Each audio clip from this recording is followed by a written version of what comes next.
Welcome to another unit in this summer practice. Today what we're going to talk about is fractions, decimals, and percents. And so we're just going to talk about how to go from fractions to decimals, decimals to percents, decimals to fractions, percents to decimals, and percents to fractions. So I have these written out here, and so we're just going to talk through them. So let's go and start by talking about fractions to decimals. So if we're given 3/5, we are reminded that 3 is the numerator and 5 is the denominator. We just need to take the numerator divided by the denominator and we'll get the quotient. And the quotient is actually just going to be your decimal number. So if we take 3 divided by 5, you get 0.6. You'd say it as 6/10. The next one is decimals to percents. We know that a percent is just out of 100, it's per cent, so for every 100. So we just need to take and multiply our decimal number by 100%. Or in other words, we just need to move our decimal place 2 places to the right, because multiplying by a power of 10 just moves our decimal 2 places to the right. And so then we need to add our percent sign, so 6/10 is equivalent to 60%. Let's come down here and talk about decimals to fractions. There's actually 2 types of decimals. There's terminating decimals, those ones that end, and then there's the non-terminating decimals that repeat or they don't repeat. But let's take a look at an example of a terminating decimal and how we can convert it into a fraction. So we have here 0.375, and so we say that as 375 thousandths. You say the number and then you say the place value that your last digit is located in. So since we say it as 375 thousandths, you just write it like you say it. So we say 375 divided by 1,000, and then let's reduce it down. 25 can go into 375 15 times, and 1,000 divided by 25 is 40, and then we can reduce that down by 5, and we come to 3/8. Now if we have a non-terminating decimal, it's a little bit tougher because we have this vinculum here, it's our repeating bar, and so this goes on infinitely with a 6. So we need to start out by creating an equation, just saying that f equals the number that we're given. And then since it has one repeating decimal place, we need to multiply both of the sides by 10. So now we actually have 2 equations. Here's our first and here's our second. And so we need to take our second equation and subtract the first from it. So we say 10f minus 1.66 and put a vinculum over that 6. Notice how the decimal point moved one place when we multiplied both sides by 10. And we need to subtract the 1f minus 0.16 with the vinculum over the 6. And so you get 9f equals 1.5. Now we want to solve for f, so we divide both sides by 9. We want to keep it as a fraction, so we don't want to, you can't have a decimal number in a fraction. So we scale it up by 10, multiply each by 10, and you get 15/90ths, and then reduce that down to 1/6. 15 actually goes into 15 once, and 15 goes into 96 times. So we'll take a look at a few more of those coming down into the examples. Now let's go over here to percents to decimals. So if we have a percent, let's say 30%, what we're going to do is we're going to divide by 100%. And so if we divide, we can actually keep it in a fraction by just reducing this down, and this would be 3/10.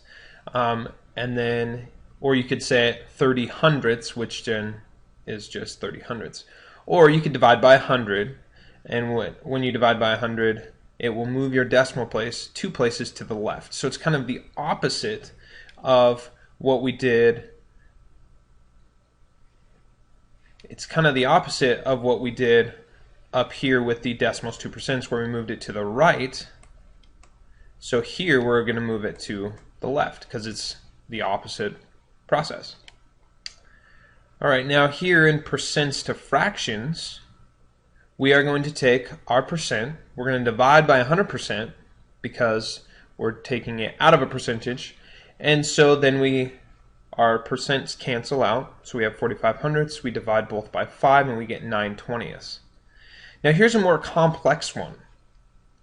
If we have 66 2/3%, notice how there's this fraction in the percent, so we need to convert this whole number to an improper fraction. So we take 3 times 66, which is 198, we add 2 to get 200, so now we have 200 thirds. Now we need to do the same thing of dividing by 100, which is the same as multiplying by 1/100th. And so we say 200 times 1 is 200, 3 times 100 is 300, and then just reduce down. So 200 divided by 300 is 2/3. Let's take a look at a few examples now. I've created this table of fractions, decimals, and percents, and the ones in black are the ones that are given. And so we're going to take the time to convert 5/8 to a decimal and a percent and go through each of these examples. So let's start with 5/8. To go from a fraction to a decimal, we need to take our numerator and divide it by our denominator. And so we come and we divide that all out, and you get 625 thousandths, or 0.625. And then to take that into a percent, you just multiply by 100%, and you get 62.5%. And we know that 0.5 or 5/10 is 1/2, so you could have it as a fraction if you wanted to. But either way is acceptable. This next example here is 88 hundredths. And so if we want to go, let's go from a decimal to a fraction first. So we know that we write it like we say it. So 88 hundredths is 88 divided by 100. And then we just reduce it down. Divide by 4, and you get 22 25ths. That can't be reduced down anymore. And so that's what our fraction is. Now to go from a decimal to a percent, we just need to multiply by 100%, which is moving our decimal place 2 places to the right, and we get 88%. Okay, let's take a look at the next example of 24 1/4%. So we have this fraction in here as our percent, or part of our percent. So let's convert it to an improper fraction. So you get 101/4. We're going to multiply by 1/100th, and you get 101/400. So we have our fraction. That can't be reduced down anymore. And then in order to find our decimal, we need to take our fraction, our numerator, and divide it by our fraction denominator. So we come over here and we take 101 and divide it by 400, and it comes out to be 0.2525, or 2,525 10,000ths. All right, our final example here is 0.27, and notice how this repeating bar, the vinculum, is over the 2 and the 7. So let's go ahead and start by going from the decimal into a fraction. So we're going to have two equations.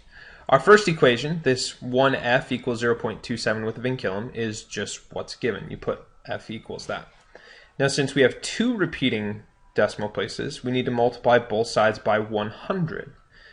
And so we take and we multiply this side by 100, so you get 100f. Multiply this side by 100, and so you get 27.27 with the vinculum. And then we need to subtract our first equation from our second equation. So 100f minus 1f is 99f, and 27.27 minus 0.27 is just 27. Then in order to solve for f, we divide both sides by 99. 27 99ths can be reduced to 3/11ths. So we put that in here. Now the easy part here, going from decimal to a percent, is we just multiply by 100%. Now remember that the vinculum, the repeating bar, means that it means 0.27272727. So it goes on infinitely. So let's just write out a few more. I just wrote out 27 and then put the vinculum over that. We move our decimal place 2 places to become 27.27 with the vinculum and a percent sign. And we do know now that 0.27 with a vinculum is equal to 3/11. So you could write it as 27.27 with your repeating bar percent, or 27 3/11 percent. So I hope that this helped you kind of work through maybe any issues that you had or questions that you had about how to convert between fractions, decimals, and percents. Now is your opportunity to go and practice. There are some other resources there for you as well if you're needing a little bit more assistance. So you can check those out, or you can go straight to the practice sets from Khan and go ahead and work through those. Good luck.